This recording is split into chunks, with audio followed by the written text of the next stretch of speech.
ॐ सहनाववतु सहनौ भुनक्तु सह वीर्यं करवावहै तेजस्विनावधीतमस्तु मा विद्विषावहै। ॐ शान्तिः शान्तिः शान्तिः। प्रथमावृत्ति की 73वीं कक्षा में आप सबका स्वागत है। पूर्ण रपरह सूत्र तक पीछे हो गया था। इसमें पूछना है कुछ? यन आदेश का अपवाद सूत्र क्या लगेगा यहाँ पे? किसका? यन आदेश को हमने रोका है। हाँ, यण आदेश का अपवाद इसमें किरति में है। जी सर। हाँ, तो किरति में रीत इत धातो हो, हाँ जी। ये है इसका अपवाद। आप कहोगे कि वो कहाँ सूत्र और ये कहाँ सूत्र, तो ऐसा कुछ नहीं है। अपवाद कहीं से भी आ सकता है। जैसे हम उसको भी कहते हैं अपवाद है कि अचिष्णु धातु भ्रुवाम युवोर यंगु बंगऊ, ये भी तो यण के अपवाद हैं। ये भी दूर हैं। तो अपवाद दूर दूर भी होते हैं और निकट भी होते हैं, लेकिन उसको स्पष्ट समझने के लिए कि अपवाद वास्तव में कहते किसको हैं, तो अपवाद जो है उसका सबसे पहली बात तो यह है कि कोई सूत्र व्यर्थ नहीं होता। इस सिद्धांत को लेकर के चलो कि कोई भी सूत्र व्यर्थ नहीं होता। तो उत्सर्ग अपवाद शब्द भी छोड़ दो। अब रीत धातु सूत्र बैठा हुआ है और वो जहां अपना कार्य कर रहा है उस कार्य में कोई सूत्र दूसरा विघ्न डालने वाला यदि बैठा है और इसके पास कुछ भी नहीं बचेगा तो ये संभव नहीं है। उसी को अपवाद कहते हैं बस, कि कोई अन्य ऐसा सूत्र है जो लगने लगे तो इसको कुछ भी नहीं बचेगा फिर अपना कार्य करने के लिए। ऐसा सूत्र अपवाद कहलाता है। ये अपवाद की परिभाषा हो गई। सूत्र काम जब कोई सामान्य से काम कर रहा है, हाँ, और एक सूत्र दूसरा भी उसके क्या? देखो, इसको ऐसे समझो आप कि एको णची भी हमारे पास में है, रीत धातु भी हमारे पास में है। अब दोनों में तुलना करके देखो कि एको यणची के कार्य में विघ्न डालने के लिए रीत धातु आ गया। अब दोनों तरफ से बोलूंगा मैं। अभी बोलूंगा मैं कि एको णची के कार्य में विघ्न डालने के लिए रीत धातु आया, फिर बोलेंगे कि रीत धातु के कार्य में विघ्न डालने के लिए एको णची आया। अब दोनों में तुलना करो कि क्या स्थिति बनती है। तो एको णची के कार्य में विघ्न डालने के लिए रीत धातु आया। क्या इसके विघ्न को हम स्वीकार कर लें तो उसके बाद देखेंगे क्या एको णची को कुछ और भी काम शेष है कि नहीं है करने के लिए। क्या दधि अत्र में डालेगा रीत धातु विघ्न, तो वहां लग जाएगा एको णची। अच्छा, अब इधर का पक्ष ले लो दूसरा कि रीत धातु के कार्य में एको णची आया विघ्न डालने के लिए, और इसने जब विघ्न डाला उसके पास कुछ भी नहीं बचा, क्योंकि वो क्या कर रहा है, वो ये कर रहा है कि री के स्थान में इकार कर रहा है, और री के स्थान में इकार करने की अवस्था जो है इधर आ रही है, जो श प्रत्यय आगे आ रहा है, और वहां एको णची भी लग रहा है। तो इस तरह से ये नहीं कर पाएगा ना वहां पर। तो जब एक विशेष कार्य इसको सौंपा गया है रीत धातु को, क्या एक कार्य है केवल, वो कौन सा कार्य है कि री के स्थान पर इकार करना। और एको णची के पास तो बहुत से कार्य हैं और बहुत से स्थल भी हैं। वो हम री को हटा भी दें तो उसके पास बचेंगे ई उ और लरी, तीन तो उसके पास बचे। और री को भी ले लें तो री में वो स्थल बच जाएंगे उसके जहां रीत धातु नहीं लग पा रहा है। जैसे पितृ अर्थम यहां लगाया था नहीं, पितृ अर्थम ये बच रहा है इसके लिए, यानी घर सूर्यकार सारे बच रहे हैं उसके लिए। तो इस तरह से उसका क्षेत्र अधिक व्यापक है, इसका क्षेत्र कम है। सामान्य और विशेष इस ढंग से गाय जोड़ना चाहते हैं। अब यहाँ एक कोई शंका कर सकता है इसमें कि रीत धातु के कार्य में विघ्न डालने के लिए एक और नीचे आया, ठीक है आने दो, तो क्या इसको कुछ भी नहीं बचेगा? बचेगा। वो कोई आक्षेप कर सकता है? क्योंकि रीत धातु हो कोई शर्त नहीं लगा रहा है कि आगे क्या होना चाहिए, परे क्या होना चाहिए। तो कीर्णम गीर्णम बनते हैं शब्द। कोई वस्तु है बिखरी हुई, क्या कहते हैं? विकीर्ण। तो कीर्ण क्री धातु यही है जिसका रूप किरति बना हुआ है, और निष्ठा प्रत्यय किया। अब निष्ठा प्रत्यय क्री और त, तो यहां तो नहीं लग रहा है कोई चाहिए, यहां रीत धातु री को इकार कर देगा, तो किर त। अब किरता में बाद में फिर रेफ की उपधा को दीर्घ करेंगे, हलीच, और वो उपधाया दीर्घ हलीच, तो कीर त, और रेप से आगे निष्ठा के तकार को नकार होता ही, हृदाभ्याम निष्ठा तो न पूर्व से चौदह किरण बन गया। तो यहां तो एक चीज छुआ भी नहीं था, तो मिल तो रहा है कार्य करने को इसको, तो किरती में बाधा डाल देगा। तो वहां फिर वही पक्ष मानेंगे कि जिसका क्षेत्र अधिक होता है, जो उसका अपवाद कम क्षेत्र वाला बन जाता है।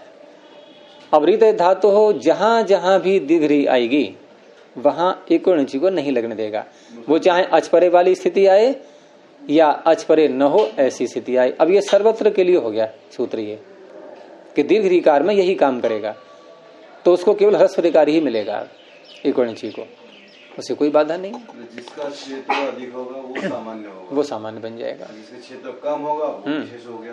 भाई देखो, जिसके पास अधिक है उसको तो उदार बनना ही पड़ता है। आपके पास है 10 रोटी हैं और 1 रोटी कोई मांग रहा है, तो आपको अगर क्या मेरा बिगड़ता है, 9 तो मेरे पास रखी है अभी। ये तो विवेक वाली बात होगी। तो विवेक है तो सूत्र ऐसे भी हो गया। हाँ, तो ये सूत्र विवेकी हैं सभी। बहुत कुछ है लेकिन उसके क्या ये इतना भी ना दे, मक्खी से भी कुछ ना निकाला। हाँ, तो ये सूत्र ऐसे नहीं है, ये बहुत विवेकी हैं। ये योग दर्शन पढ़े हुए हैं सारे सूत्र ये, और विवेक हो गया है इनको। विवेक हो रहा है वहां, किसी को धन ये अच्छी फैमिली के हैं, ये संस्कारित फैमिली के सूत्र हैं सब ये, क्योंकि इनकी उपज कहाँ से हुई है? पाणिनि से। तो पाणिनि विवेकी थे तो उनकी उपज भी विवेकी ही होगी, है ना। संस्कार अच्छे हैं इन सूत्रों के, पाणिनि से मिले हैं इनको।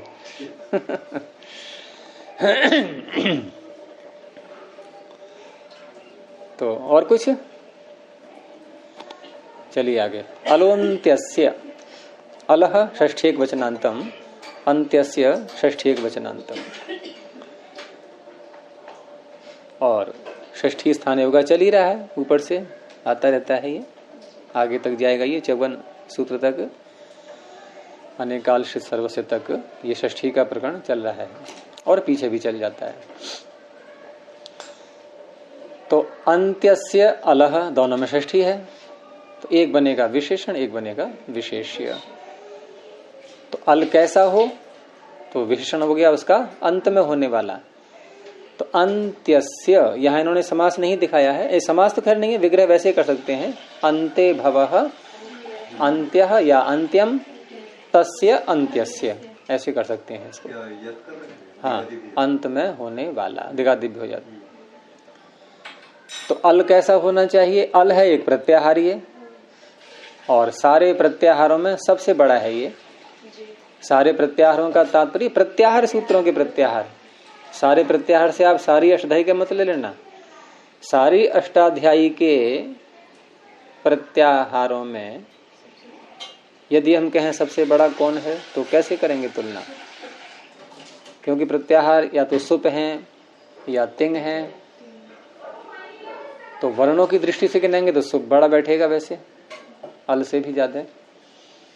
कुछ और भी प्रत्याहार हैं, वो यथा अवसर आते रहेंगे, लेकिन यहाँ प्रत्याहार सूत्रों में सबसे बड़ा प्रत्याहार कौन सा है? अल। पूरे 14 सूत्र आ गए उसमें।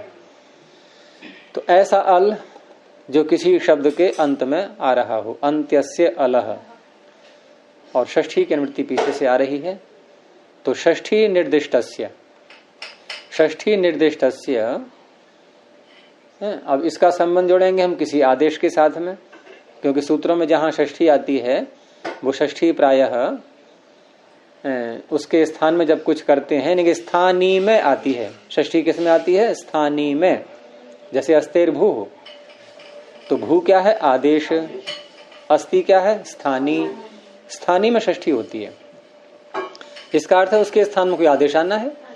तो षष्ठी निर्दिष्टस्य यह आदेश है। अब ये जो आदेश आया ये कहाँ होगा, इस पर विचार चल रहा है।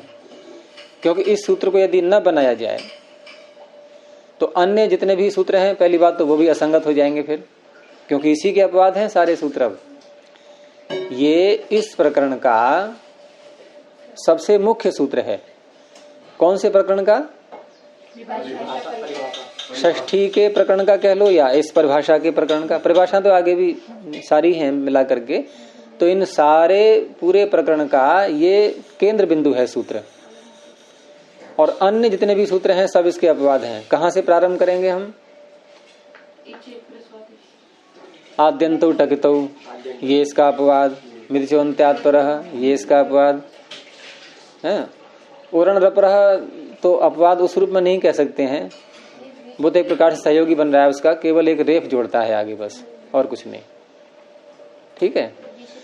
और आगे जो आ रहे हैं इसके और भी, जैसे इंगिच्च, ये भी अपवाद। ये अपवाद इंगिच्च इसका नहीं है, ये है अनेकाल श्रित सर्वस्य का अपवाद। लेकिन अनेकाल श्रित सर्वस्य इसका अपवाद है, तो ये अपवाद का अपवाद हो गया। आधे परस्य, वो क्या नाम? इंगिच्च। ऐसे ही आधे परस्य, ये भी अपवाद है। तो ये सब अपवाद सूत्र हैं, ये मुख्य सूत्र है ये, और मुख्य सूत्र है। और षष्ठी का प्रकरण चल रहा है, षष्ठी यहाँ जोड़नी ही है। तो ये सारी षष्ठियों को ले लिया इसने कि जहां जहां भी सूत्रों में षष्ठी आएंगी तो उनके स्थान में जो भी आदेश आएगा वो आदेश कहाँ होगा? इसने कहा अंत्यस्य अलह, अंतिम अल के स्थान में होगा वो। तो उनकी एक निश्चित स्थिति बता दी गई सभी आदेशों की।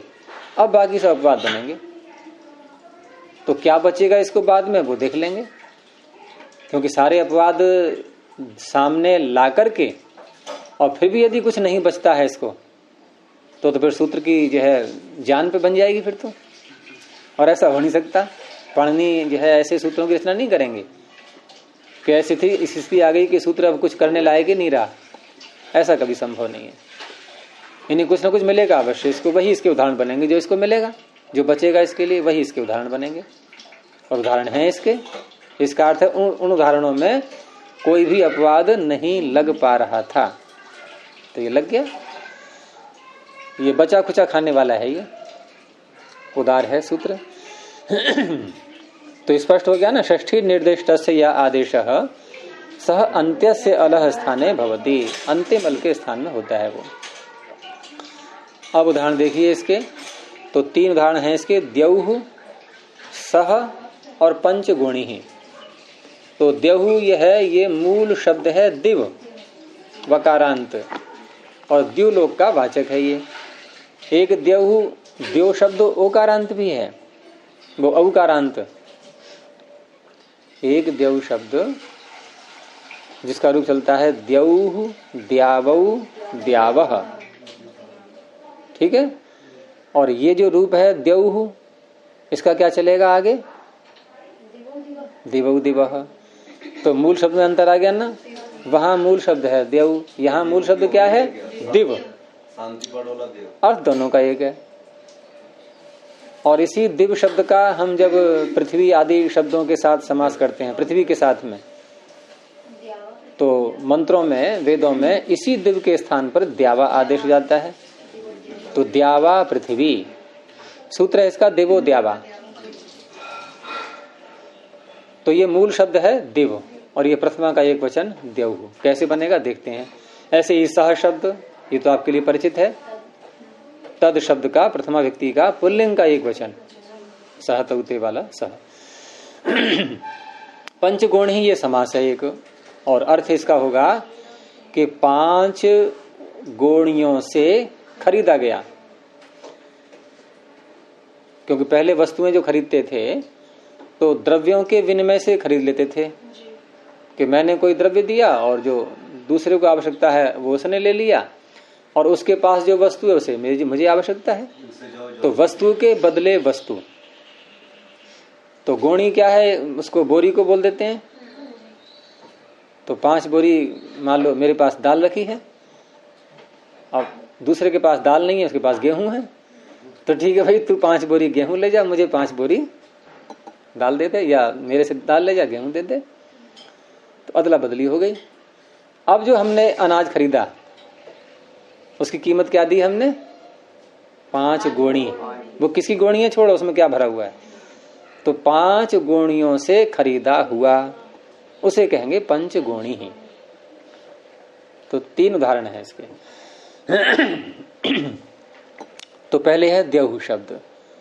तो द्यहु शब्द में दिव मूल शब्द है, और इसको भी लिखना पड़ेगा क्या, ये तो बहुत सरल है।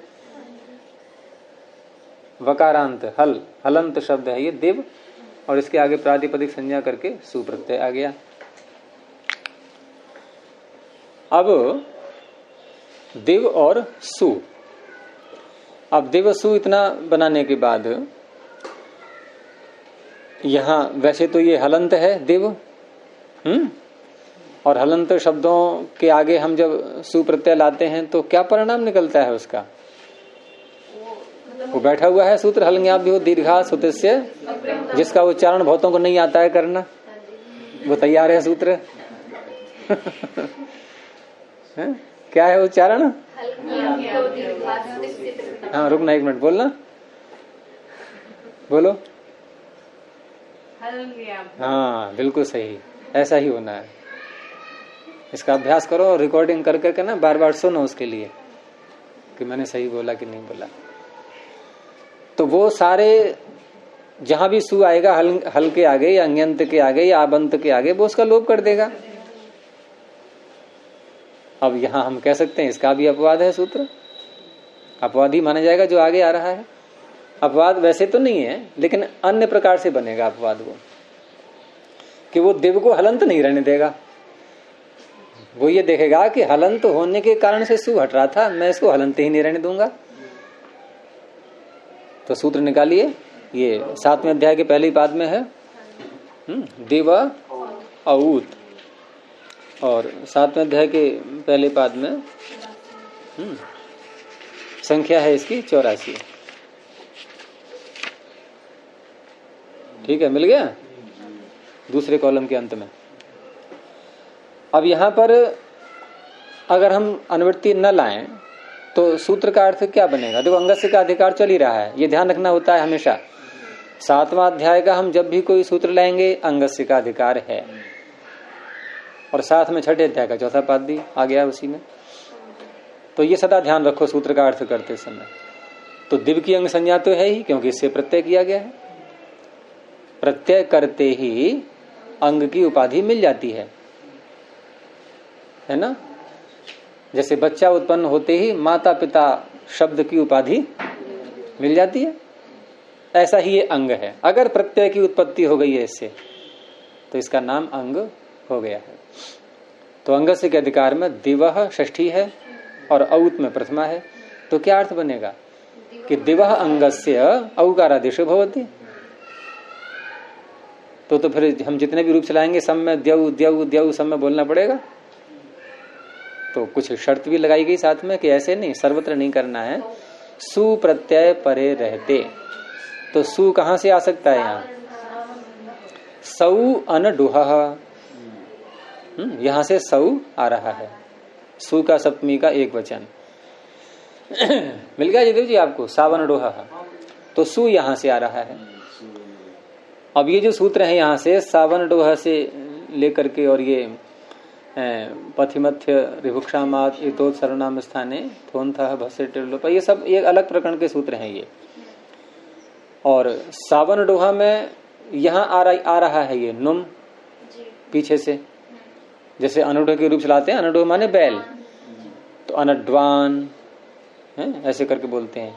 तो ये नकार जो है वो नुम का ही नकार है ये। लेकिन यहाँ दिवाउत में केवल सौ इतना ही लाएंगे तो अर्थ हो जाएगा दिवह अंगस्य सौ परतः औकारादेशो भवति। अब यहाँ जो औकारादेश है ये किसके स्थान में हो रहा है, दिवह, और दिवह में क्या है? षष्ठी। अब ये सूत्र पहुंच गया। इसने कहा यदि कहीं पर षष्ठी निर्दिष्ट को कोई आदेश कहा जाए तो ध्यान रखना उसको अंतिम अल के स्थान में करना। अब इस सूत्र को भी हम आदेह परस्य को क्या नाम अलवंत्यस्य को, इस सूत्र को अलवंत्यस्य को भी यदि ये सूत्र न बनता तो कल्पना करो क्या होता। हम स्थानीय अंतरतम की सहायता लेते, फिर वो इन सबका मुखिया है देखा जाए तो इस प्रकरण में स्थानीय अंतरतम। वैसे उस दृष्टि से नहीं है, लेकिन एक वैसे ले सकते हैं कि जब भी हम किसी के स्थान में कुछ लाते हैं तो कुछ समानता देखते हैं उसकी, और समानता के आधार पर निर्णय कर लेते हैं। अब यहाँ दिव्य के स्थान में जब औ किया और प्रश्न ये उठा कि हम किसके स्थान में करें इसको, वकार के स्थान में करें, इकार के स्थान में करें, दकार के स्थान में करें, पूरे के स्थान में करें, तो संगति कैसे लगाएंगे। तो इस तरह से यहाँ ये निर्णय कर दिया इसने कि कोई चिंता करने की बात नहीं है, अंतिम अल के स्थान में करना है। अब इसके अन्य अपवादों में क्या हम अनेकाल शीत सर्व से लगा सकते हैं? यहाँ नहीं लगा सकते, क्योंकि औ एक अल वाला है, अनेकाल नहीं है। क्या हम आद्यंतु टकितु लगा सकते हैं? इसमें टित और कित है ही नहीं कुछ भी, अनुबंध टकार ककार। मिलचोन्त्यात पर लगा सकते हैं, मकार भी नहीं है इसमें। तो इस तरह से शित भी नहीं है, शकार भी नहीं है इसमें। तो ये सारे अपवादों में देख लिया हमने, सारे अपवादों से बच गया इतना हिस्सा ही है, और इसको मिल गया अपना कार्य करने का अवसर मिल गया। इसने वकार को औ कर दिया, तो क्या बन गया? दी और औ, वकार के स्थान पर औ। अब बताओ हलंग्याभ्यो क्या करेगा बेचारा? अब हलंग्याभ्यो जो है ये इसको हटा सकता है क्या? अब क्यों? क्योंकि हलंत रहा ही नहीं है, ये तो अजंत बन गया। अब यहाँ क्या होगा? ई और औ। देखो यही बड़ी विचित्र बात है कि दो स्वर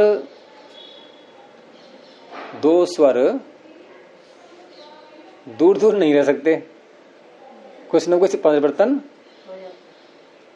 है। हम भी जब किसी मनुष्य के पास बैठते हैं, कोई संपर्क में आते हैं किसी के, तो या तो हम उसे कुछ सिखाएंगे या उससे कुछ सीखेंगे, कुछ मैत्री होगी या द्वेष हो, कुछ ना कुछ तो होता ही है। यानी चहल पहल होने लगेगी, उथल पुथल होने लगेगी अगर कोई पास में बैठा है तो, होता है नहीं।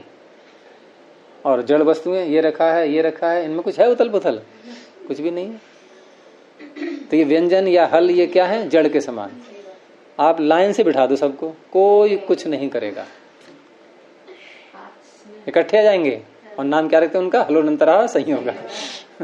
बहुत शांत है सब, कोई उथल पुथल नहीं।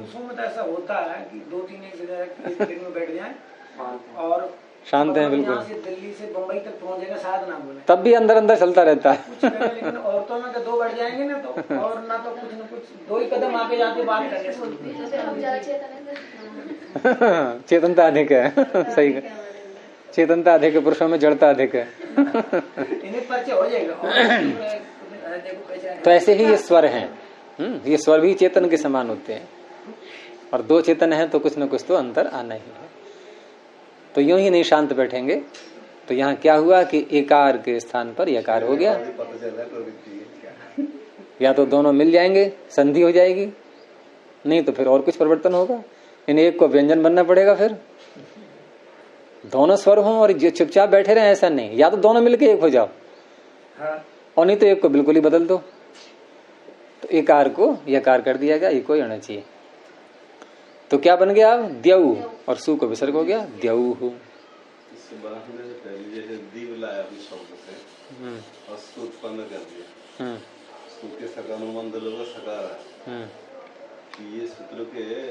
मतलब ये क्यों लगाए? इससे पहले क्यों ना लगा दें उसको? तो आप वहीं पहुंच गए जो मैंने पहले कहा था कि इसको दिया आप पहले लगा देंगे, तो दिव्य औत को कहाँ लगाएंगे? क्योंकि उसको सु परे होगा तो औ कर पाएगा ये, और सु को आप लेके भाग गए, वो बेचारा टपता ही रह गए। वो देखता ही रह गया कि मुझे औ करना था, और ये तो सु को उड़ा दिया इन्होंने, अब मैं कहाँ से औ करूं? तो सूत्र बेकार हो गया कि नहीं? प्रत्यलोपे प्रत्यलक्षणम से लगा करके कर लो। प्रत्यलोपे प्रत्यय लक्षणम। तो क्या करोगे आप यहाँ पर? लक्षण मान करके विभक्त कर लेंगे। देखो कुछ सूत्र ऐसे होते हैं जो भौतिक उपस्थिति चाहते हैं, वो लक्षण से नहीं कार्य करते। भौतिक उपस्थिति, यहाँ भौतिक उपस्थिति भी चाहिए।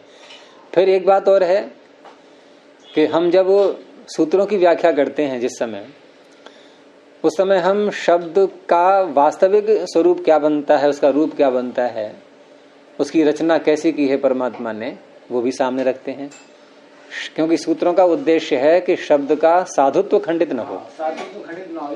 जब वेद में द्यौः मिल रहा है, ओम द्यौः शांति ही अंतरिक्षम शांति ही इत्यादि प्रयोग मिलते हैं, तो स्पष्ट है कि आपको विसर्ग तो मिल रहा है, तो आपको वैसी ही व्याख्या करनी है कि विसर्ग खंडित न हो जाए, है ना।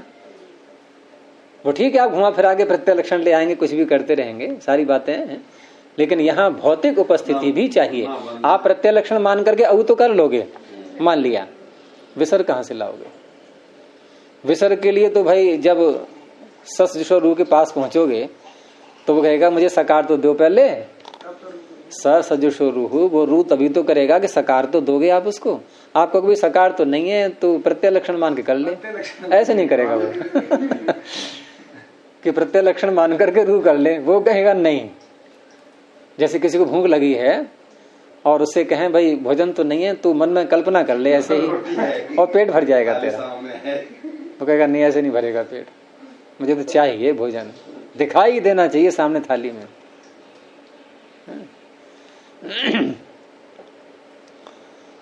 तो द्यौः बन गया। ऐसे ही सह शब्द है, ये सह शब्द में क्या है? तद और सुप्रत्यय। ये दकारांत है, तकारांत नहीं, ध्यान रखना। तद शब्द, तद, यद, एतद, युष्मद, अस्मद, ये सब अदि प्रत्यांत होते हैं सारे शब्द, ये उणादि कोश में है। ये हैं?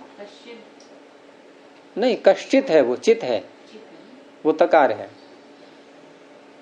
वो चित एक अव्यय होता है, वो कह के आगे जुड़ गया है और अनिश्चयात्मक अर्थ होता है इसका। और केवल आप एक वचन में ही नहीं, ये कहीं भी जोड़ सकते हो आप। कश्चित, कौचित, केचित, कंचित, कौचित और काश्चित, कांश्चित पुल्लिंग में, फिर केनचित, काभ्यामचित, सब में लग जाएगा। ये सब में लगता है, लेकिन अनिश्चय हो जाएगा, यानी कोई। और केवल कहा कहेंगे तो कौन, यानी उत्तर भी चाहिए हमें। और कश्चित में उत्तर की बात नहीं है, कोई बस कश्चित आगतवान, आज कोई आया था, पता ही नहीं कौन आया था, आया था। कह सुख के लिए भी तो पड़ा हुआ है, वेद में कह शब्द सुख के पर्यायवाचक में भी आता है। अच्छा, नहीं तो सूक्त का पर्यायवाची नहीं कहेंगे उसको। सूक्त में जो प्रथम मंत्र होता है, उस प्रथम मंत्र का प्रथम शब्द, उसके नाम से सूक्त का नाम पड़ता है। नहीं, वो नहीं मैं कह रहा। सुख कह जो है ये शब्द, हाँ। वेद में सुख नाम। अच्छा, सुख कह रहे हो, मैं सूक्त समझा। हाँ, वो क शब्द अकारांत, विसर्ग मत बोलो आप, केवल अकारांत जो क शब्द है वो किम का रूप नहीं है। यहाँ जो है, हम जो किम का रूप बनाते हैं कह, ये किमह कह सूत्र से क आदेश करते हैं इसको, किमह कह। तो वो किमह कह वाला क नहीं है, वो क शब्द अकारांत ही है। क्योंकि अगर हम किम वाला क लेंगे तो ना कह शब्द नहीं बना पाओगे आपके। न अकह, ना कह जाता ना, ये न देवरुग्रा पृथ्वी, ये न दृढ़, ये न स्वः स्तभितम, ये न ना कह, तो वो अकारांत ही का शब्द है, मूल। अब कोई ये प्रश्न कर सकता है वहां पर कि जब अकारांत का शब्द है तो ये सर्वनाम तो हुआ नहीं, और सर्वनाम नहीं है तो आप इसमें ही कहां से ले आए? आपको क्या बनाना चाहिए था फिर? काय, काय देवाय हविषा विधेम, कसमई की जगह काय बोलो फिर। तो ऐसा नहीं है, वेद में हम किसी विधि का जो है कोई वो बंधन नहीं डाल सकते। वेत्यो बोलम सूत्र बैठा हुआ है तैयार, उसने अपार अधिकार दे दिए हैं आपको, अनलिमिटेड। जैसे रिलायंस का चल रहा है ना अभी, तो अनलिमिटेड अधिकार हैं व्यत्यय बहुलम से। तो वेद पर आक्षेप नहीं। यहाँ आक्षेप के मतलब ये हो गया, जैसे ये सूत्रों पे है ना, कल में कुछ उनका प्रादेय उपसर्ग क्रिया योग है, ये प्रादेय के निपात हो जाता है, क्रिया का योग होता है, तो उसको उपसर्ग संज्ञा हो जाती है। तो वेद में क्या छंदसी व्यतिरेक भी बहुत ही क्यों नहीं, वेद में उपसर्ग संज्ञा तो रहेगी, लेकिन वो उपसर्ग धातु से ही पहले हो ये आवश्यक नहीं। क्रियाम बिना, हाँ स्वतंत्र भी आते हैं ये, क्रियाम बिना, क्रिया के बिना स्वतंत्र, हाँ नहीं, स्वतंत्र जब आएंगे तो उपसर्ग नहीं कहलाते हैं ये। स्वतंत्र जब आएंगे तो उपसर्ग नहीं कहलाते, और उपसर्ग न कहलाने से आपको बाधा क्या हो रही है भाई? प्रादेय सूत्र अलग है, इसीलिए उपसर्ग का क्रिया योग अलग है। आप ये कहो कि निपात संज्ञा नहीं हो पाएगी इसकी, ऐसा नहीं है। प्रादेय सूत्र जो अकेला है वो निपात संज्ञा ही करता है इनकी, निपात के नहीं, लेकिन उपसर्ग संज्ञा नहीं करता ये। क्रियाम बिना, हाँ क्रिया के बिना ही कह रहा हूँ मैं, क्रिया के बिना ही कह रहा हूँ, नहीं होती, वही तो कह रहा हूँ मैं। दिमाग में वही देखो उपसर्ग, मान लो कहीं प्रशब्द आपका आ गया, कहीं मान लो प्रशब्द आ गया और क्रिया के योग में नहीं है, स्वतंत्र अर्थ। महर्षि दयानंद ने बहुत किया है ऐसा अर्थ, महर्षि दयानंद ने इनका स्वतंत्र अर्थ बहुत किया है, और इसीलिए इनका नाम निपात है। निपतंती, किसी भी अर्थ में आगे गिर जाते हैं ये। इसलिए पूछा था व्याख्यान में, ले क्रिया योगे प्रादय उपसर्ग संज्ञा भवति, परम छंदसी व्यतिरेक भी भवति, अर्थात क्रियाम बिना आवश्यकता ही क्या है, उसकी आवश्यकता ही क्या है? जरूरी नहीं, कोई आवश्यकता नहीं है, क्योंकि वहां हम उपसर्ग नाम ला करके करना क्या चाह रहे हैं, प्रश्न ये उठेगा हम करना क्या चाह रहे हैं भाई? उपसर्ग संज्ञा क्यों करते हैं? उपसर्ग संज्ञा करते हैं कि कहीं पर हमें समास करना हो, और दूसरी बात है एक सार्थक शब्द भी है ये उपसर्ग, अनवर्थ संज्ञा है ये, समीप में जोड़ा हुआ, जोड़ना, ये क्या है? उपसर्ग, समीप में जोड़ दिया। लेकिन जब क्रिया से संबंध ही नहीं है उसका कोई, तो उपसर्ग ये शब्द सार्थक कैसे बनेगा? हम क्यों व्यत्यय बहुलम लगा करके व्यर्थ में परिश्रम करें? उपसर्ग शब्द हम बोल भी दें व्यत्यय बहुलम से कि संज्ञा हो गई इसी क्रिया के योग में न होने पर भी, तो उपसर्ग का अर्थ क्या निकलेगा वहां पे? पूछने वाला है, वो किसके उप में, वो किसके उप में सर्ग है वो?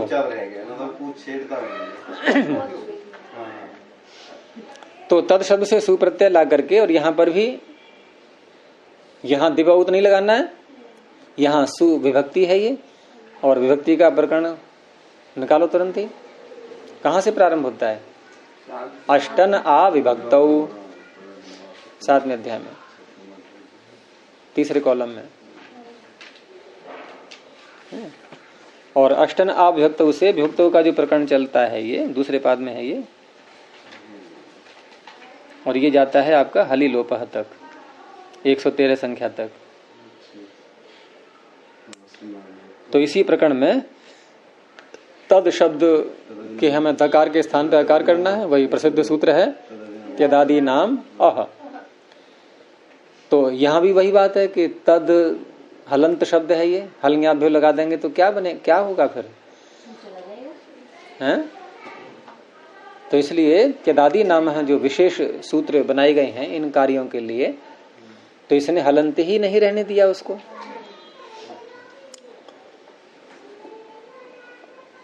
आपने जो प्रश्न किया था ना पहले, वो प्रश्न यहां भी घटेगा, उसका उत्तर एक और है।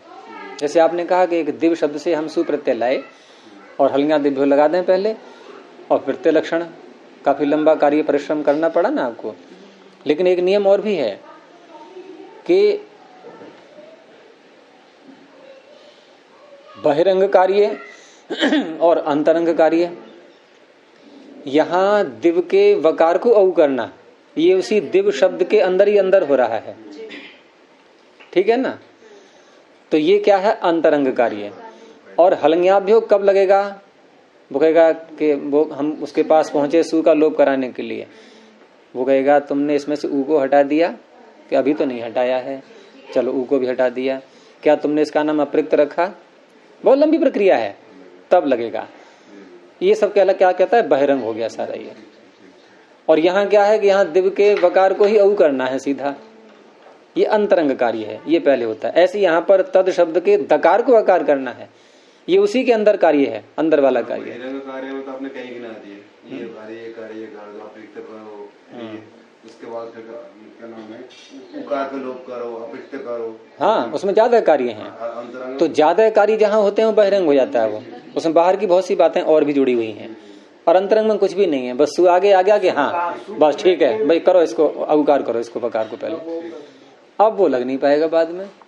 हाँ, ये उत्तर उसमें है ये अब मान लो हमें जो है कहीं कुछ कार्य करना है अपना, किसी को पढ़ाना है, कुछ करना है, व्यापार करना है, कहीं जाना है, दुकान पर जाना है, और हमें शौच इत्यादि या मलमूत्र की निवृत्ति करनी है, तो वो कार्य पहले करोगे आप कि पहले और काम करोगे? पहले ना, क्यों? वो अंतरंग हो गए, हमारे अंदर के कार्य हो गए वो पहले करेंगे आप।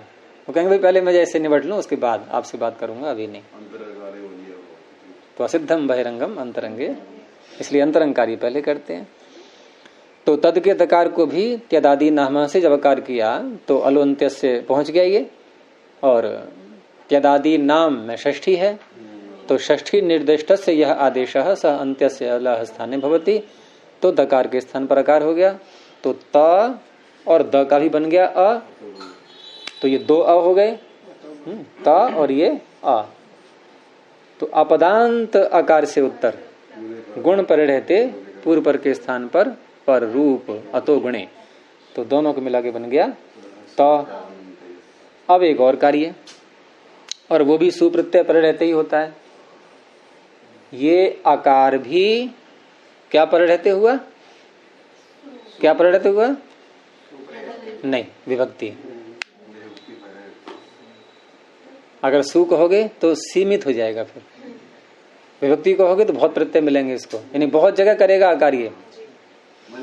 उसके मतलब सुपर रहते वो एक में ही बांधना पड़ेगा। हाँ, और अगला जो कार्य है वो केवल सुपर रहते होता है, तकार को सकार। आप चलाओ रूप के तद के, तो सह सऊ से बोलते हैं कि सह तउते, एक ही जगह तो बोला सा, इसका अर्थ है वो लिमिटेड है, सीमा है उसकी, सऊ। तो वह है तदो सऊ अनंत्यो हो, तदोह सह सौ अनंतयो, तदोह सह साव अनंतयो, वही है उसी प्रकरण में, मिल गया। तो तदोह तकार और दकार के स्थान में, ये दकार कहां से ढूंढेंगे? तकार तो ये तद शब्द का मिल गया हमें, दकार कहां से ढूंढेंगे? दकार को भी सकार करता है, ये कहां ढूंढे दकार? हाँ, अदस का दकार, उसको भी सकार करता है ये। लेकिन तद में भी दकार है, हैं? देखिए पहले लगा देंगे इसको हम दादी नाम से, क्योंकि ये एक प्रत्यय मांग रहा है, वो बहुत सारे मांग रहा है। वो कहेगा तू रुक जा, अभी पहले एक प्रत्यय वाला काम कर लेने दे मुझे, कह सकता है नहीं ये भाई? ये कह रहा है सुप्रत्यय पर रहते, वो कह रहा है विभक्ति पर रहते, तो वो कहेगा विभक्ति तेरे पास बहुत रखी है, सु का काम तो मुझे कर लेने दे पहले। और ये पहुंच गया तदोसा सावनंते हो, और दकार को सकार कर दे। ये सूत्र का अर्थ पूरा कर लो पहले, फिर शंका अपने आप निवृत्त हो जाएगी। अनंत्यो हो, जो अंत में नहीं है, ऐसे तकार दकार को पकड़ता है ये, और तद का दकार तो अंत में है। और अदस में भी दकार अनंत्य, अदस में स को अभी कर लोगे तब भी दकार अनंत्य ही रहा, क्योंकि आकार अंत में आ गया, तो अनंत्य तकार दकार लेता है ये। तो अनंत्य तकार दकार के स्थान पर सु पर रहते सह सकार आदेश हो जाता है। तो ये अनंत्य है, अंत में क्या है? अकार, तो तकार अनंत्य हो गया, अंत में नहीं, इसको सकार कर दिया, इस स को विसर्ग हो जाएगा सह। और ये विसर्ग कब होता है? ये भी सह के आगे जो आता है ना, ये विसर्ग तभी होता है जब हल परे न हो। अगर हम कोई वाक्य बोलेंगे सह पठती, तो पठती का पकार हल आ गया, तो उस अवस्था में सु का लोप हो जाएगा, लेकिन हलज्ञा दिव्य नहीं करेगा। कौन करेगा? एतत् तदोह सुलोपः अकोह अनय समासे हलि। तो अनुवाद कराते समय लोग जो हैं ये ध्यान नहीं देते इन बातों का, और प्रारंभ में जब बच्चों को सिखाएंगे तो सीधा सह पठती अनुवाद करा देंगे। अब कालांतर में जब पूरा पुस्तक हो गई, फिर दूसरा भाग आया, तीसरा आया, तब जाके उसकी संधि सिखाएंगे। तब कहेंगे भाई देखो यहाँ पर ये तो पहले गलत अभ्यास कराया, फिर सही कराया। तो प्रारंभ से ही सिखा दें तो संस्कार कितने अच्छे बनेंगे। तो मैं जब भी अनुवाद कराता हूँ प्रारंभ से ही सारे नियम एक साथ सब, ये नहीं कि पहले गलत कराते रहो फिर उसको सही कराते रहो बाद में, वो ठीक नहीं है। तो एतद और तद शब्द के आगे सुप्रत्यय नहीं रहता, हल परे होता है तो। और मंत्र प्रमाण है इसमें, स दाधार, स नो बंधुर, कहीं भी देख लो अनेकों स्थानों पर आपको स के आगे विसर्ग नहीं मिलेंगे और कोई अपवाद नहीं है इसका। हाँ एक अपवाद होता है वैसे, लेकिन वेद में ही है वो, वहां संधि में हो जाता है वो फिर कहीं बताएंगे आगे। तो सह इस तरह से बन जाएगा, ये अलुंत्यस्य का कार्य हो गया इसमें। अब है आगे उदाहरण पंचगोणी ही। तो जैसे शब्द का अर्थ क्या किया था, 5 गोणियों से खरीदा हुआ, इसी की बना लो संस्कृत। तो क्या बनेगा पंच का तृतीया के बहुवचन में पंचभी, वो चाहे स्त्रीलिंग का हो चाहे नपुंसकलिंग का हो या पुल्लिंग में हो, पंचभी ही बनेगा, यही रूप बनना है। क्योंकि संख्याओं में लिंगों का प्रभाव 1 2 3 4 यहां तक आता है, और 5 से लेकर के 19 तक कोई प्रभाव नहीं। फिर 20 से लेकर के 99 तक केवल स्त्रीलिंग, केवल स्त्रीलिंग। भले ही हमें पुल्लिंग बोलना है, विशेषण पुल्लिंग का बन रहा हो, फिर भी वो स्त्रीलिंग में ही रहेगा। और 100 से लेके आगे केवल नपुंसकलिंग, तो उनका तो लिंग निश्चित हो गया। और 5 से लेकर के 19 तक, 19 भी कब, जब हम नवदश कहेंगे तो, और अगर एकोनविंशति कह दिया तो स्त्रीलिंग बन गया, विंशति आ गया ना उसमें। 19 को हम 2 तरह से बोल सकते हैं, नवदश और एकोनविंशति। हाँ ये 20 से लेकर के सूत्र है उसका लिंगानुशासन का, विंशत्याः स्त्रियाम ऐसे कुछ है, विंशत्यादयः स्त्रियाम ऐसी कुछ है सूत्र। इन विंशति आदि यहां से प्रारंभ हो जाता है। ये कहाँ का है? अच्छा, तो श्लोक बना लिया होगा, लिंगानुशासन का जो नियम है ना उसका श्लोक बना लिया होगा। लिंगानुशासन में सूत्र है, पाणिनि का ही है लिंगानुशासन। तो इस तरह से 5 से लेकर के 19 तक जो है इनका कोई भी लिंग नहीं होता है, और कोई भी लिंग का मतलब है कि किसी लिंग का प्रभाव नहीं पड़ता है। तो पंच भी गोणी स्त्रीलिंग का है, गोणी भी क्रीतः 5 गोणियों से खरीदा गया, ठीक है। उसमें कर्ण में तृतीया है ये। तो पंचन भिस और गोणी भिस ये हो गया अलौकिक विग्रह। उसके बाद अब समास प्रारंभ हो जाएगा। तो मैंने ये कहा था पीछे भी एक बार ऐसा विषय आया था कि जब हम कोई विग्रह करते हैं और बाद में हमें 4थे 5वें अध्याय से कोई तद्धित प्रत्यय लाना हो किसी अर्थ में, तो क्या कहते हैं उसको, तद्धितार्थ। और तद्धितार्थ में समास करने वाला सूत्र एक ही है, पीछे लगा चुके हैं हम उसको। तद्धितार्थ उत्तर पद समाहारे च, 3 स्थलों में करता है ये समास। या तो तद्धितार्थ की अवस्था आने वाली हो, लाए नहीं है अभी, लेकिन उसका प्रयोग कर लिया है हमने। वो प्रयोग क्या किया था यहाँ पर, क्रीतः। ये क्रीत तद्धित का अर्थ है, और उस अर्थ में हमने शब्द का विग्रह किया है, पंचन भिस गोणी भिस बाद में। अथवा उत्तर पद कोई परे होता है तो ये समास करता है, वो अलग विषय आएगा बाद में। या फिर समाहार, जैसे अष्टाध्यायी, यही सूत्र कर रहा है समास इसमें। कौन सा सूत्र? अष्टानाम अध्यायानाम समाहारः। तो अष्टन आम अध्याय आम इसने कर दिया समास। किस अर्थ में? तदितार्थ में, समाहार में। इकट्ठा करना, समाहार कहते हैं इकट्ठा करना। 8 अध्याय इकट्ठे कर दिया हमने, मिला के बोलना है हमें। तो मिला के बोलना है तो ठीक है, इसने कहा समास कर लो फिर।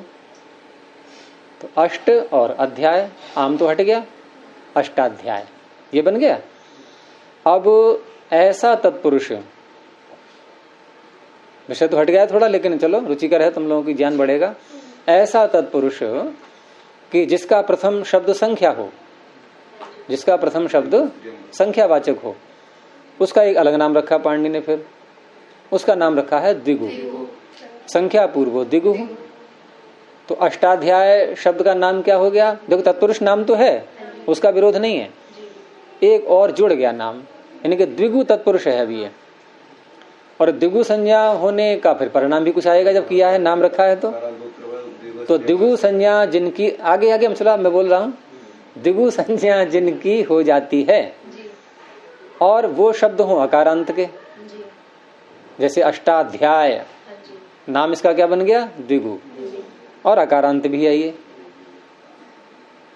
तो वार्तिक है अकारांतोत्तर पदो द्विगु स्त्रियाम भाष्यते। उसमें उसको आपको स्त्रीलिंग में ही बोलना पड़ेगा। अब स्त्रीलिंग में बोलना पड़ेगा तो प्रश्न उठा फिर कि स्त्रीलिंग में कह तो दिया इसने, तो क्या हम बस इतना ही कहते हैं अष्टाध्याय? स्त्रीलिंग है बस कि इयम अष्टाध्यायः, यही तो बोलेंगे फिर। भाई स्त्रीलिंग का पता कैसे लगे? कोई विशेषण लगा के देख लो कि इयम अष्टाध्यायः। तो नहीं, पाणिनि ने वहां भी व्यवस्था की कि यदि कोई द्विगुवाचक शब्द स्त्रीलिंग में आ चुका है, और लाया कौन स्त्रीलिंग में इसको? अकारांतोत्तर पदो द्विगु स्त्रियाम भाष्यते, ये स्त्रीलिंग में ले आया था, इसको अधिकार दे दिया इसने। तो फिर स्त्रियाम के अधिकार में हम ढूंढेंगे कि क्या कोई ऐसा सूत्र तो नहीं है कि जो द्विगु से स्त्रीलिंग में कोई प्रत्यय भी कर रहा हो और हम वंचित हो जाएं उससे। तो वहां स्त्रियाम के अधिकार में सूत्र है द्विगु हो। इतना ही सूत्र है छोटा सा, कि द्विगु संज्ञा जिसकी हो और वो स्त्रीलिंग में भी बोला जाना है उसको, तो वहां ङी प्रत्यय जुड़ जाएगा। तो ङीप का ई, अष्टाध्याय ई। अब क्या करेंगे? आद्गुण, अष्टाध्याय आद्गुण लगा दो। क्या करेंगे फिर आप बताओ? हाँ, यची भम से भ संज्ञा, और भस्य के अधिकार में यस्य तीच से अष्टाध्याय में जो या में है उसको हटाना पड़ेगा और ई जोड़ना होगा। बन गया अष्टाध्यायी। हमें क्या बनाना है? पंचगोणी। अपवाद भी हैं बहुत, उसके आवश्यक नहीं है कि सारे अकारांतोत्तर पदो द्विगु स्त्रीलिंग में ही आ जाए। तो इस तरह से पंचगुणी ही पंचभी गोणी भी क्रीतः पंचन गोणी भिस, यहां तद्धित के अर्थ में समास किया गया। समास करके भिस व्यक्तियां हट गई, दोनों रह गया पंचन और गोणी। अब यहां उपसर्जन संज्ञा किसकी होगी? तद्धितार्थोत्तर पद समाहारे च, यही तो है सूत्र। इसमें तो कोई प्रथमांत पद ही नहीं है, तो इस सूत्र से तो निर्णय होगा नहीं कि उपसर्जन संज्ञा किसकी होगी। लेकिन पीछे से तो आ रहे हैं सुप और सुपा, तो क्या अर्थ करेंगे हम कि तद्धित के अर्थ में उत्तर पद परे रहते और समाहार में सुबंत का सुबंत के साथ समास होता है। तो सुबंत का सुबंत के साथ, तो सुबंत का ये प्रथमा वाला सुब ले लिया हमने, सुबंत के साथ ये तृतीया ले लिया। तो सुबंत का में जोड़ दिया पंचन को कि पंचन का गोणी के साथ। तो कौन हुआ उपसर्जन? पंचन, क्योंकि इसका विशेषण हो गया सुप। ये पहले ही रहेगा, है ही पहले से ही है उपसर्जनम पूर्वम। तो इस तरह से पंचन और भिस। एक कार्य यहां और करेंगे कि पंचन समास करने से पहले हम दोनों के आगे भिस लाए थे, और सुपो धातु प्रातिपदिकों से लुक भी कर दिया, लेकिन प्रत्यय लक्षण कार्य फिर भी हो जाएगा।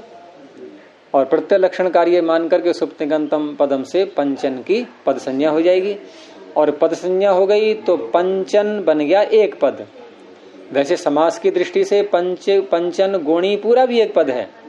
किस सूत्र से? तद्धित समासाश्य प्रातिपदिक है, मतलब नहीं, पद तो वैसे बनेगा, आगे सुप लाएंगे, लेकिन प्रातिपदिक एक पूरा भी है ये। और इधर ये जो पंचन शब्द अकेला, जो कि भिस के कारण से एक पद बनाया गया है, पंचन गोणी पूरा पद बनेगा, आगे जो विभक्ति लाएंगे उसके कारण से, लेकिन पंचन स्वयं भी एक पद है, तो पद के अंत में नकार आ चुका है, तो न लोपः प्रातिपदिकान्तस्य। सुप्तिगंतम पदम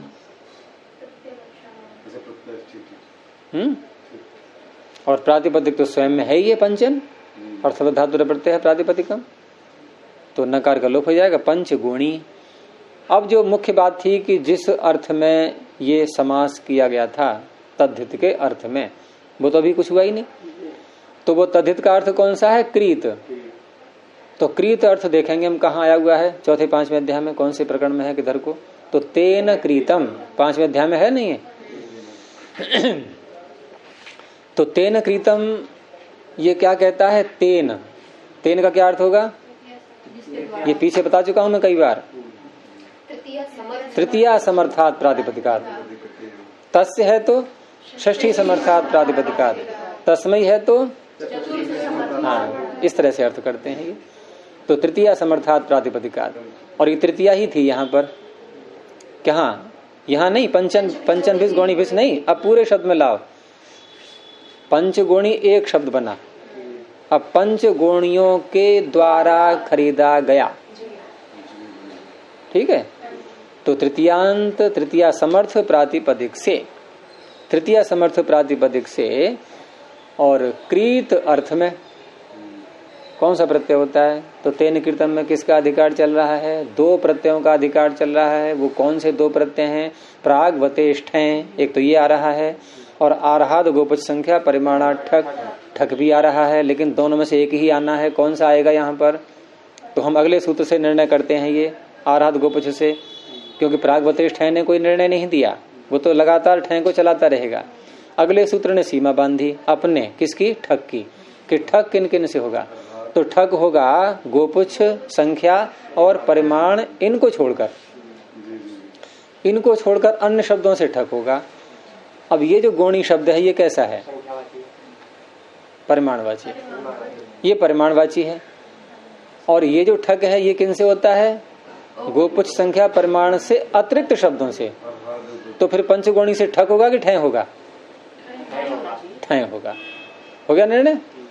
तो इस तरह से आरहाद गोपुच्छ संख्या परिमाणा ठक, इसी नहीं ठय क्यों, गोपुच्छ संख्या परिमाणा ठक परिमाणवाची ही मानेंगे। वैसे इसको गौणी शब्द को इन्होंने ठक लिखा हुआ है इसमें,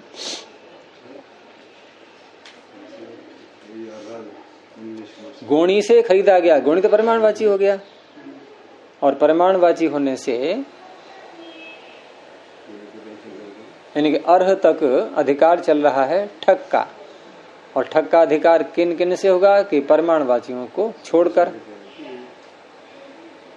तो ठय होना चाहिए ना,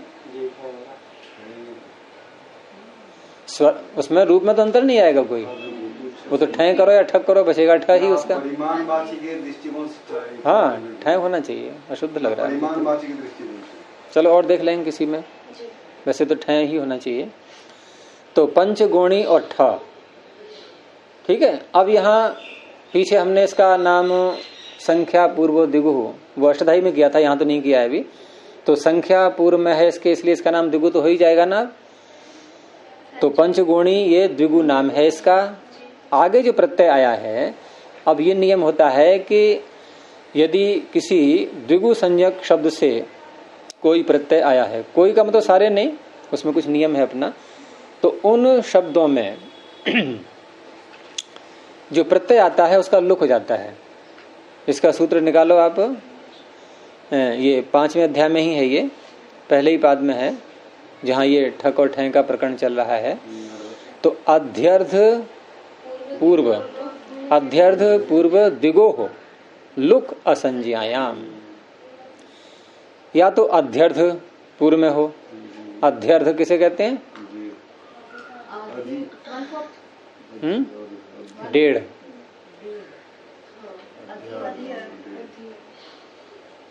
जो आधे में चढ़ गया है और यानी आधा और आ गया उसमें, एक तो है ही आधा और, मतलब अध्यर्थ शब्द किसी के साथ जोड़ सकते हैं आप, जैसे 2.5, 3.5, 4.5, 5.5, जितना भी है उसमें आधा और जोड़ो।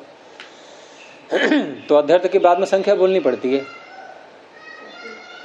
अध्यर्थ के बाद में किसके आगे आधा? तो अध्यर्थ 5, अध्यर्थ 6, अध्यर्थ 7, तभी तो कहेंगे कि 7.5। तो या तो ऐसा शब्द हो कोई, या द्विगु नाम हो उसका। 2 तरह के शब्दों को लेता है ये। और इनसे उत्तर किसका लुक? प्रकरण कहाँ है ये कहाँ का सूत्र है ये? अरे ठक और ठै का ही तो प्रकरण का है ये, तो उन्हीं का तो लुक करेगा, और किसका करेगा भाई? इनसे उत्तर आप ठक लाओ या ठै लाओ, उसका लुक हो जाएगा। इसने लुक कर दिया, परिश्रम करके लाए थे प्रत्यय, लेकिन इसने हटा दिया। अब रह गया फिर वही पंचगोणी। अब पंचगोणी शब्द में अब नियम देखो क्या होता है कि यदि कहीं पर आपने तद्धित प्रत्यय का लुक किया है, तो बड़ा विचित्र नियम है कि यदि कहीं पर तद्धित प्रत्यय का लुक किया गया है तो वहां स्त्री प्रत्यय को भी जाना पड़ता है। यहां गोणी जो शब्द है ये गोण से बनाया गया था। हमने तो प्रारंभ गोणी से ही किया था, अभी सिद्धि का प्रारंभ, लेकिन ये बनाया गया था गोण शब्द से, स्त्रीलिंग में ङी प्रत्यय करके। तो गोण शब्द से गोणी बना है, अर्थात स्त्री प्रत्यांत है ये शब्द। और पंचगोणी जो स्त्री प्रत्यांत शब्द है, इसके आगे हम तद्धित प्रत्यय लाए। उस तद्धित प्रत्यय को हमने द्विगु संज्ञा होने के कारण से हटा भी दिया, तो सूत्र आ गया लुक तद्धित लुकी। तद्धित लुकी, ये सती सप्तमी है। ये तद्धित का लुक होने पर किसका लुक हो जाता है? ऊपर से अनुवृत्ति आ रही है स्त्री। कहां से? गो स्त्रियो रूप सर्जनस्य। उसी के आगे तो है ये तद्धित लुकी। तद्धित का लुक होने पर ऊपर से स्त्री ले लो, स्त्री प्रत्यय का भी लुक हो जाता है। तो ये तद्धित का लुक करना महंगा पड़ गया थोड़ा, क्योंकि बेचारे स्त्री प्रत्यय को नहीं पता था, मुझे भी जाना पड़ेगा ये वो भी गया है? अब वो भी चला गया तो क्या रह गया शब्द ये फिर? लेकिन अभी करो मत, प्राप्ति दिखाओ केवल। तो लुक तद्धित लुकी क्या कह रहा है कि तद्धित का लुक होने पर स्त्री प्रत्यय का भी लुक हो जाता है। लेकिन एक सूत्र रक्षा करने के लिए आ गया। उसने कहा भाई तुम्हारी पहुंच सब जगह नहीं होगी, एक शब्द में तुम्हारी पहुंच नहीं होगी, और वो शब्द है गोणी। तो ठीक आगे सूत्र है इसके इद गोण्यः। अब ये इसका बन गया अपवाद। इसने कुछ बात तो उसकी भी रखी, कुछ अपनी जोड़ी। इसने कहा ऐसा करते हैं कि स्त्री प्रत्यय को तुम हटाना चाह रहे हो तो हटाएंगे तो नहीं, और ये ज्यों का त्यों भी नहीं रहने देंगे, रखेंगे इसको, लेकिन थोड़ा बदल करके। जैसे कोई बहुत शैतान बच्चा हो और स्कूल से जो है मास्टर कहें भी हटाओ इसको यहाँ से, ये हमारे स्कूल में रहने लायक नहीं है, तो माता पिता रिक्वेस्ट करेंगे, वो कहेंगे मास्टर साहब ऐसा है कि जितनी भी शैतानी ये करता है हम इसको सिखाएंगे, प्रयास करेंगे, ये शैतानी नहीं करेगा और आप रख लीजिए इसको। तो यहाँ भी ई प्रत्यय रहेगा तो, लेकिन अपने स्वरूप से थोड़ा बदल करके रहेगा। हाँ, दीर्घ ईज है, ये ह्रस्व विकार बन करके रहेगा। तो ईद गोण्यः, इसने कहा तद्धित का लुक होने पर गोणी शब्द के दीर्घ ईकार को, दीर्घ ईकार वो ये नहीं कह रहा है, वो कह रहा है गोणी के स्थान में, षष्ठी है यहाँ पर। अब देखो हमें इसकी पड़ेगी आवश्यकता अलोन्त्यस्य की। अब ईद गौण्या ने कहा गोणी के स्थान में तद्धित का लुक होने पर एकार होता है। अब ये एकार कहाँ आएगा, ये पहुंच गया हलोन्त्य से, इसका काम बन गया। यदि षष्ठी निर्दिष्ट को आदेश कहा है और गौण्या में षष्ठी है ही, तो वो अंतिमल के स्थान में होगा। तो अंतिमल ऋणा में जो ई है उसके स्थान पर ह्रस्वीकार हो गया बस। तो पंचगोणी ह्रस्वीकारांत बना, आगे सुप्रत्यय आएगा, विसर्ग हो जाएगा, पंचगोणी ही। ये है बहुत कार्य हुए इसमें, तब बन पाया। भला खरीद लिया अनाज 5 बोरियों से, शब्द बनाते बनाते परेशान हो गए। खरीद तो लिया लेकिन नाम क्या रखें उसका, तो नाम रखने में बहुत देर लग गई। तो ये नाम पड़ा उसका, किसका नाम पड़ा ये, जो खरीदा है 5 गोणी से, पंचगोणी ही। इसके मतलब ये है, ये गेहूं के स्थान में हमने उड़द ले लिया। कुछ भी ले लो आप, ये बोलना पड़ेगा आपको पंचगोणी। उसका नाम हो गया उड़द ही है ना, 5 बोरी उड़द का नाम है पंचगोणी। 4 से लोगे चतुर्गोणी, करना तो पड़ेगा ही आपको, या तो गोणी हटाओ कुछ और बोलो। हाँ अभी तो वस्तु में हटा करके अब रुपए आ गए हैं, रुपये आ गए हैं, आसान हो। उसमें जो है चलते हैं कोई हैं अभी भी चलते हैं कहीं। अभी भी गाँव में हाँ चलते हैं, गांव में चलते हैं अभी भी। दे दिया हम लोग, ये बोले 5 किलो। तो ये अलोन्त्य से सूत्र पूरा हो गया उड़द के बदले कोई गेहूं ना देगा 5। और समय भी हो गया है। चलिए बंद करते हैं इसको, प्रणव ध्वनि।